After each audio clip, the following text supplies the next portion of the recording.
Hello friends, నేను మీ Bhargavi. Welcome to our channel.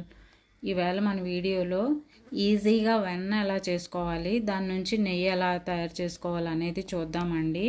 దీనికోసం నేనైతే ముందుగా పాల మీద మీగడ సేకరిస్తానండి. ఇది పాల మీద మీగడ అనమాట. ఇది ఫుల్ అయిపోయిన తర్వాత 1 వీక్ అయితే నాకు ఫుల్ అవుతుంది. ఇది ఫుల్ అయిపోయిన తర్వాత కొంచెం లైట్గా వేడి చేసి తోడు పెట్టుకుంటానండి. ఇలా నిన్న తోడు పెట్టాను అనమాట.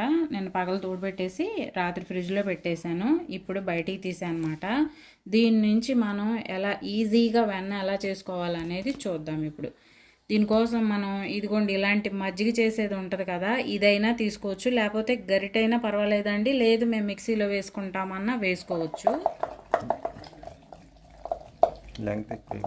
ఇప్పుడు మీకు తీసి చూపిస్తాను. కొద్దిగా ఇప్పుడు వెన్న పడిపోయింది కదా, ఈ స్టేజ్లో వాటర్ వేసుకుని మీకు చూపిస్తాను.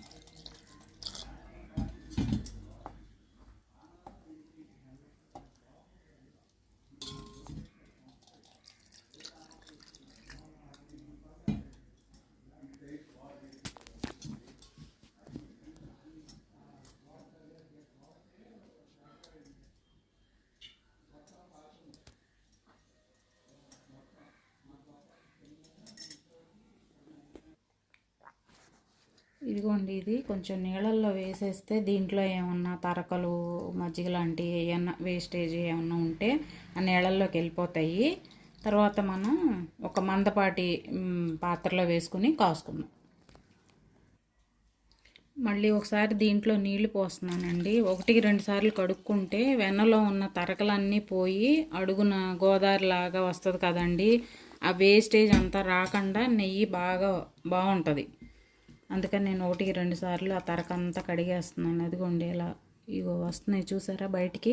అదంతా అడుగును మాడుగా వచ్చేస్తుందండి మనకి. అదేమీ లేకుండా అవి తీసేసుకున్నాం అనుకోండి, నెయ్యి చక్కగా కాగి బాగుంటుంది. 1-2 సార్లు కడిగేసానండి. ఆ తరకంతా తీసేసాను చాలా వరకు. ఇగోండి ఇలా వేస్ట్ వాటర్లోకి ఎలా వచ్చేసినాయి చూడండి. ఇప్పుడు స్టవ్ వెలిగించి నెయ్యి కాసుకుందాం. నెయ్యి కాగడం మొదలైందండి. ఇప్పుడు స్టవ్ని సిమ్లో పెట్టుకుందాం. గబుక్ మన పొంగు వస్తుంది, మళ్ళీ ఇదంతా అవుతుంది కదా. సిమ్లో పెట్టేసుకుందాం. నెయ్యి కాగిందండి. స్టవ్ ఆఫ్ చేసేస్తున్నాను. ఇల్లు అంతా గుమ్మలాడిపోతుందండి నెయ్యి వాసనతోటి. కొంచెం చల్లారిన తర్వాత బాటిల్లో పోసుకుందామండి. నెయ్యి చల్లారింది. ఇప్పుడు బాటిల్లో పోసుకుందాము. తడి లేకుండా చూసి పోసుకోండి, ఎక్కువ రోజులు నిల్వ ఉంటుంది. మనం బజార్లో కొనుక్కున్నవి అన్నీ అంతా కల్తీ అండి. నెయ్యిలో ఏమేం కలుస్తున్నాయో కూడా తెలియదు అసలు.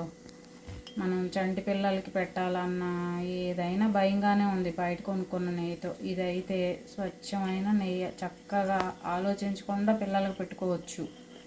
తర్వాత మనం ఏదైనా స్వీట్ చేసుకున్నా ఏం చేసుకున్నా మంచి టేస్ట్గా కూడా ఉంటాయండి.